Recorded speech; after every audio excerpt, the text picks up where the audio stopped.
Et je donne maintenant la parole aux membres du Conseil qui souhaitent faire une déclaration. Je donne la parole au représentant des États-Unis, à la représentante des États-Unis. Thank you, Mr. President. Thank you, Mr. Mladenoff, for your briefing.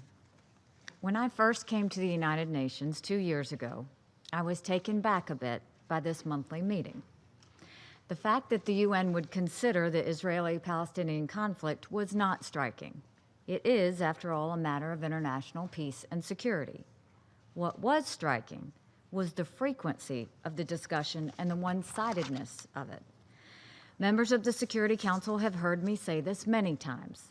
The problems of the Middle East are numerous, and yet we spend vastly disproportionate amount of time on just one of them.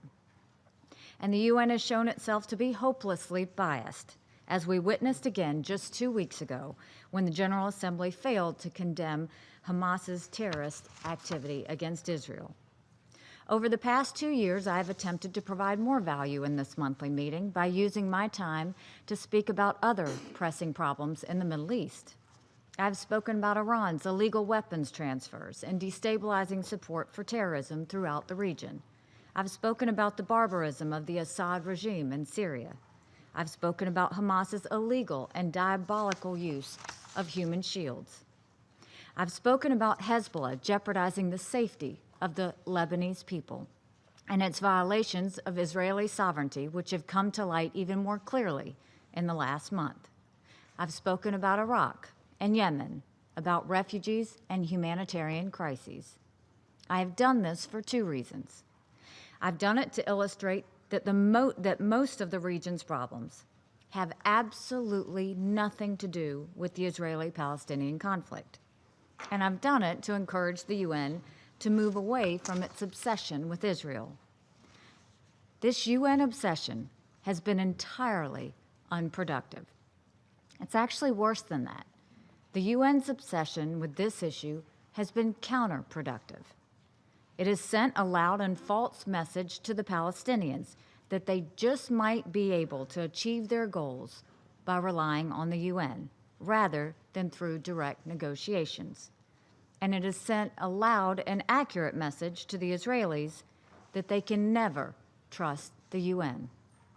This biased obsession is not the path to peace.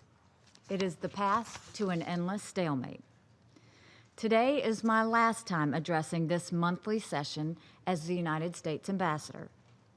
Because it is, I'm going to deviate from my practice of the last 2 years. Today, I will directly address the Israeli-Palestinian issue. Given my record, some may mistakenly conclude that I am unsympathetic to the Palestinian people. Nothing could be further from the truth. Here's how I see it. Israel is a thriving, strong, prosperous country.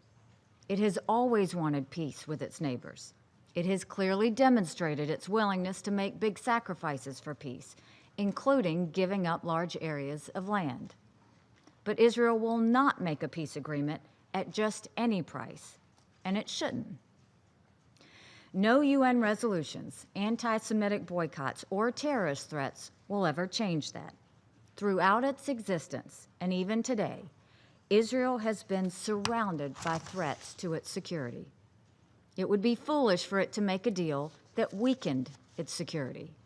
And yet, even in the face of constant threats, Israel has become one of the leading nations in the world. Israel wants a peace agreement, but it doesn't need one. And then there are the Palestinian people. Like the Israelis, they are a deservedly proud people.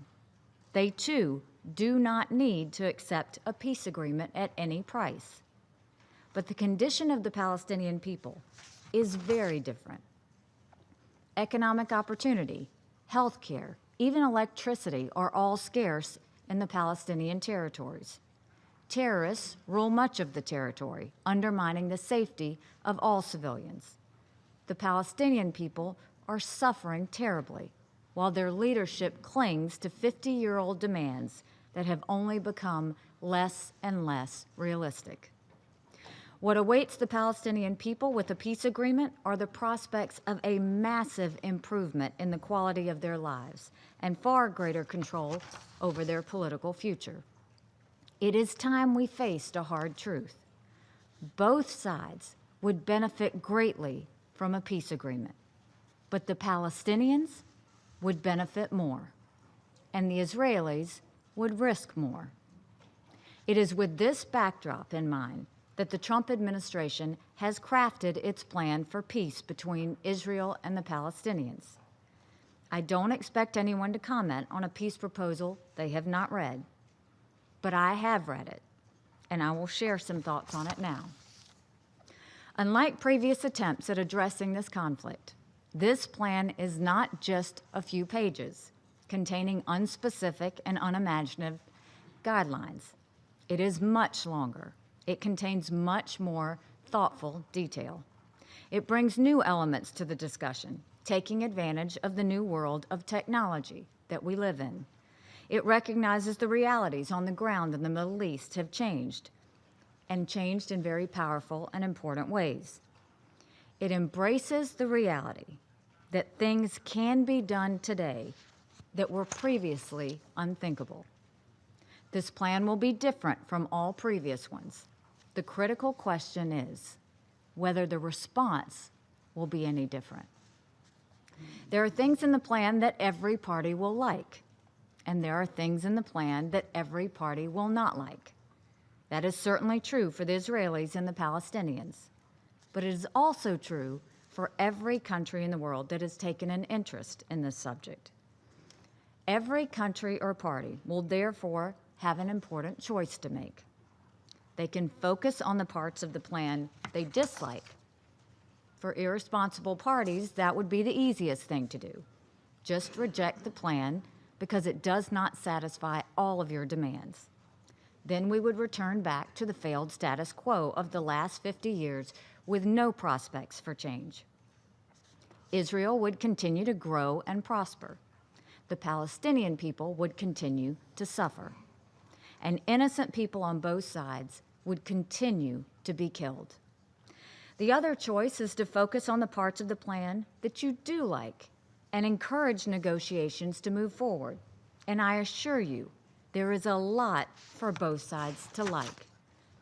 Ultimately, as always, the final decisions can only be made by the parties themselves. Israelis and Palestinians will decide their own futures. They will decide what sacrifices they're willing to make, and they will need leaders with real vision to do it.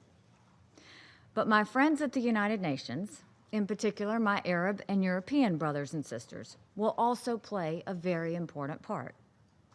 You will face the same choice.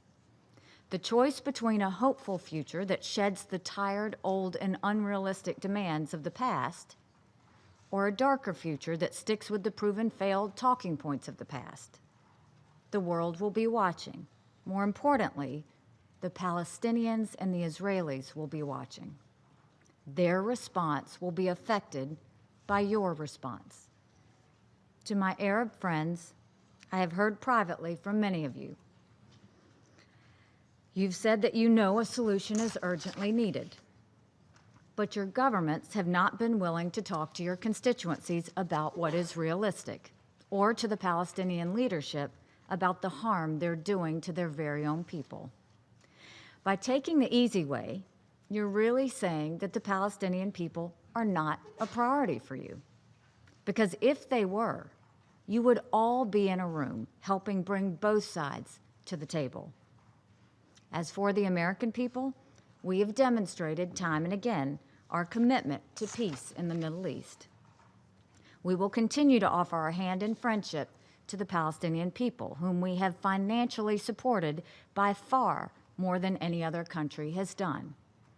The Palestinians have everything to gain by engaging in peace negotiations. But whatever it is that others decide, the world must know that America will remain steadfast in our support of Israel, its people, and its security. That is an unshakable bond between our two peoples. And it is that bond, more than anything else, that makes peace possible. My hope is that as soon as I am soon to be an outside observer who has invested so much time on this issue, that we will not still be having this same conversation, the same old speeches in years to come. Thank you. Je remercie la représentante des États-Unis pour sa déclaration.